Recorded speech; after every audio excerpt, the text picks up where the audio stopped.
ಇಲ್ಲಿವರೆಗೂ ನಾನು ಹಿಂದೂ ಅಂತ ಹೇಳಿ ಹೇಳಿಕೆಯನ್ನು ಕೊಟ್ಟಿಲ್ಲ. ನನ್ನ ರಾಜಕೀಯ ಇತಿಹಾಸದ 40 ವರ್ಷದಲ್ಲಿ ಇದನ್ನು ಹೇಳಿಕೆ ಕೊಡಬೇಕಾದ್ರೆ ಧೈರ್ಯ ಬೇಕು.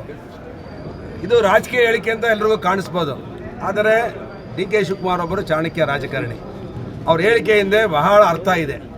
ಅಂದರೆ ಇದು ಎಲ್ಲವೂ ಸರಿ ಇಲ್ಲ ಅಂತೇಳಿ ಮೇಲ್ನೋಟಕ್ಕೆ ಕಾಣಿಸ್ತಾ ಇದೆ. ಆದರೆ ಕಾಂಗ್ರೆಸ್ನಲ್ಲಿ ಬಿರುಗಾಳಿ ಎದ್ದಿದೆ ಅಂತ ಅನಿಸುತ್ತೆ. ಆದರೆ ನಾನು ಇದನ್ನು ಧೈರ್ಯವಾಗಿ ಡಿ ಕೆ ಶಿವಕುಮಾರ್ ನಾನು ಹಿಂದೂವಾಗಿ ಸಾಯ್ತೇನೆ, ಹುಟ್ಟಿದ್ದೇನೆ ಹಿಂದೂವಾಗಿ ಸಾಯ್ತೇನೆ ಅಂತ ಹೇಳಿರುವಂಥ ಹೇಳಿಕೆ ರಾಜಕೀಯದ ಬಿರುಗಾಳಿಯನ್ನು ಕರ್ನಾಟಕದಲ್ಲಿ ಎಬ್ಬರಿಸಿದೆ. ಅದರಿಂದ ಬದಲಾವಣೆಯ ಗಾಳಿ ಬಹಳ ಜೋರಾಗಿ ಬೀಸ್ತಾ ಇದೆ ಅಂತ ಅನ್ಕೊಂಡಿದ್ದೇನೆ. ಅವ್ರ ಹೇಳಿಕೆಯಲ್ಲೇ ಬದಲಾವಣೆ ಇದೆ ಅಂತ ಹೇಳಿ ಒಬ್ಬ ಕಾಂಗ್ರೆಸ್ಸಿನ KP ಮಲ್ಲಿಕಾರ್ಜುನ್ ಖರ್ಗೆ ಅವರು ಅಧ್ಯಕ್ಷರು, ರಾಷ್ಟ್ರೀಯ ಅಧ್ಯಕ್ಷ, ಪ್ರಯಾಗ್ರಾಜದಲ್ಲಿ ಮುಳುಗಿದ್ರೆ ಏನು ಎಲ್ಲರೂ ಬಡತನ ನಿವಾರಣೆ ಆಗುತ್ತಂತ ಹೇಳಿಕೆ ಕೊಟ್ಟ ಮೇಲೆ AICC ಅಧ್ಯಕ್ಷರು ಇವರು ಹೋಗಿ ಪ್ರಯಾಗ್ರಾಜದಲ್ಲಿ ಮುಳುಗಿರೋದು, ಆಮೇಲೆ ಹಿಂದೂ ಅಂತ ಹೇಳಿಕೆ ಕೊಟ್ಟಿರೋದು ಧೈರ್ಯವಾಗಿ KPCC ಅಧ್ಯಕ್ಷರಾಗಿ, ಇದನ್ನು ನಿಜವಾಗಲೂ ಕೂಡ ನಾನು ಸ್ವಾಗತಿಸ್ತೇನೆ. ಡಿ ಕೆ ಶಿವಕುಮಾರ್ ಅವರಿಗೆ ಈಗಲೂ ಕೂಡ ಜ್ಞಾನೋದಯ ಆಗಿದೆ, ಮತ್ತು ರಾಜಕೀಯದ ಬದಲಾವಣೆ ಗಾಳಿಯನ್ನು ಬೀಸ್ತಾ ಇದ್ದಾರೆ. ಬದಲಾವಣೆ 100ಕ್ಕೆ 100 ಇದೆ ಅಂತ ಅನಿಸುತ್ತೆ. ಅವರ ಹೇಳಿಕೆಯನ್ನು ಮಾತ್ರ ಸ್ವಾಗತ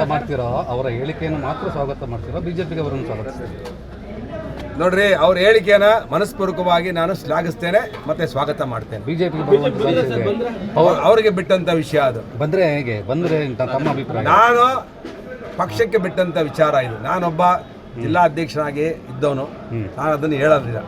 ಪಾರ್ಟಿ ನಿರ್ಧಾರ ಮಾಡಿದ್ರೆ ಕರ್ಕೊಂಡ್ರೆ ನಾನು ಹೃದಯಪೂರ್ವಕವಾಗಿ ಸ್ವಾಗತ. ಸದ್ಯದಲ್ಲಿ ಬಿಜೆಪಿ ನೇತೃತ್ವ ಸರ್ಕಾರ ಅಧಿಕಾರಕ್ಕೆ ಬರುತ್ತೆ ಅಂತ ಅಲ್ಲ, ಭವಿಷ್ಯ ಹೇಳಕ್ಕೆ ನಾನು ಒಬ್ಬ ರಾಜಕೀಯದ ಒಬ್ಬ ಧುರೀಣ, ಕಾಂಗ್ರೆಸ್ಸಿನ ಧುರೀಣ KPCC ಅಧ್ಯಕ್ಷರು ಅವರು ಹೇಳಿಕೆ ಕೊಟ್ಟಿದ್ದಾರೆ ಅಂತ ಹೇಳಿದ್ರೆ ನಾನೊಬ್ಬ ಹಿಂದೂ ಅಂತ ಹೇಳಿ AICC ಅಧ್ಯಕ್ಷರು ಹೇಳಿದ ಮೇಲೂ ಕೂಡ ಇವರು ಪ್ರಯಾಗ್ರಾಜ್ಗೆ ಹೋಗಿ ಸ್ನಾನ ಮಾಡಿ ಗಂಗಾ ಪವಿತ್ರ ಸ್ನಾನವನ್ನು ಮಾಡಿ ಅದಾದ್ಮೇಲೆ ಅಮಿತ್ ಶಾ ಅವರ ಜೊತೆ ವೇದಿಕೆ ಹಂಚ್ಕೊಂಡಿದ್ದಾರೆ ಅಂತ ಹೇಳಿದ್ರೆ ಡಿ ಕೆ ಶಿವಕುಮಾರ್ ಏನು ಸುಮ್ಮನೆ ಹೋಗಿ ಕೂತ್ಕೊಳ್ಳೋರಲ್ಲ. ಒಬ್ಬ ಚಾಣಕ್ಯ, ಕರ್ನಾಟಕ ಕಂಡಂತ ಒಬ್ಬ ಚಾಣಕ್ಯ ರಾಜಕಾರಣಿ ರೀತಿ ಇವರು ಕೂಡ ಆಗ್ಬಹುದು ಅಂತ ಅದು ಕಾದ್ ನೋಡಿ. ಈಗಲೇ ಹೇಳೋದಕ್ಕಂತ ಅಲ್ಲ, ಬಿಜೆಪಿ ಸೇರ್ಪಡೆ ಗ್ಯಾರಂಟಿ, ಬಿರುಗಾಳಿ ಇದು, ಬರೀ ಗಾಳಿ ಅಲ್ಲ, ಏನ್ ಬೇಕಾದ್ರೂ ಆಗ್ಬೋದು.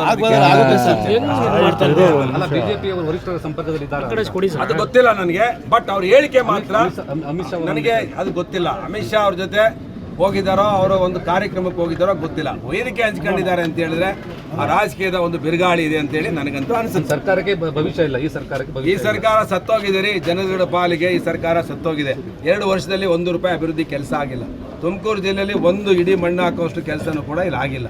ಇಡೀ ರಾಜ್ಯದಲ್ಲಿ ಇದೇ ಪರಿಸ್ಥಿತಿ ಇದೆ. ದರಿದ್ರ ಸರ್ಕಾರ, ದಿವಾಳಿ ಸರ್ಕಾರ, ಮತ್ತೆ ಬೇಗ ತೊಲಗಬೇಕು ಅನ್ನೋದು ಕರ್ನಾಟಕ ರಾಜ್ಯ. ವಾಕಿಂಗ್ ಮಾಡೋದ್ರ ಮೇಲೂ ಶುಲ್ಕ ಆಗ್ತಾ ಇದೆ. ವಾಕಿಂಗ್ ಮಾಡೋದ್ರ ಮೇಲೆಲ್ಲ ಯಾರ ಮೇಲೆ ಬಿಟ್ಟಿದ್ದಾರೆ 2 ವರ್ಷದಲ್ಲಿ? ಇವರು ಯಾರ ಮೇಲೆ ಬಿಟ್ಟಿದ್ದಾರೆ? ಇವರು ಇದೊಂದು ಚಿಕ್ಕ ಉದಾಹರಣೆ ಅಷ್ಟೇ. ವಿಸ್ಕಿ ಬಾಟ್ಲಿಂದ ಹಿಡಿದು, ಕರೆಂಟ್ ಬಿಲ್ಲಿಂದ ಹಿಡಿದು, ಹಾಲಿನಿಂದ ಹಿಡಿದು, ಬಸ್ಸಿಂದ ಹಿಡಿದು ಯಾವುದ್ರ ಮೇಲೆ ಬಿಟ್ಟಿದೆ ಈ ಸರ್ಕಾರ? ಎಲ್ಲರನ್ನು ಬಲಿ ಹಾಕ್ಬಿಟ್ಟಿದೆ. ಆ ಜನಗಳ ದುಡ್ಡು ಹೊಡೆದು ಜನಕ್ಕೆ ಕೊಡುವಂಥ ಯೋಜನೆ ಯಾರಿಗೆ ಬೇಕಿತ್ತಿದೆ? ಯಾರೋ ಬಡವರಿಗೆ ಬಿಟ್ಟಿ ಭಾಗ್ಯಗಳನ್ನು ಕೊಡಲಿ, ಶ್ರೀಮಂತರಿಗೆ ಎಲ್ರಿಗೂ, ಮಧ್ಯಮ ವರ್ಗದವ್ರು ಎಲ್ರಿಗೂ ಭಾಗ್ಯ ಕೊಟ್ಟು ಈ ಸರ್ಕಾರ ಹಾಳು ಮಾಡಿ ಡಿ ಕೆ ಶಿವಕುಮಾರ್ ಭವಿಷ್ಯದಲ್ಲಿ ನುಡಿದವ್ರೆ. ಕಾಂಗ್ರೆಸ್ಸಿನ ಕೊನೆಯ ಮುಖ್ಯಮಂತ್ರಿ ಸಿದ್ದರಾಮಯ್ಯನವರು. ಇದನ್ನು ಪದೇ ಪದೇ ನಾನು ಹೇಳ್ತೇನೆ. ಕಾಂಗ್ರೆಸ್ಸಿನ ಕೊನೆಯ ಮುಖ್ಯಮಂತ್ರಿ ಸಿದ್ದರಾಮಯ್ಯ. ಶಾಸ್ತ್ರ ಹೇಳೋದಪ್ಪ. ಓಕೆ, ಧನ್ಯವಾದ.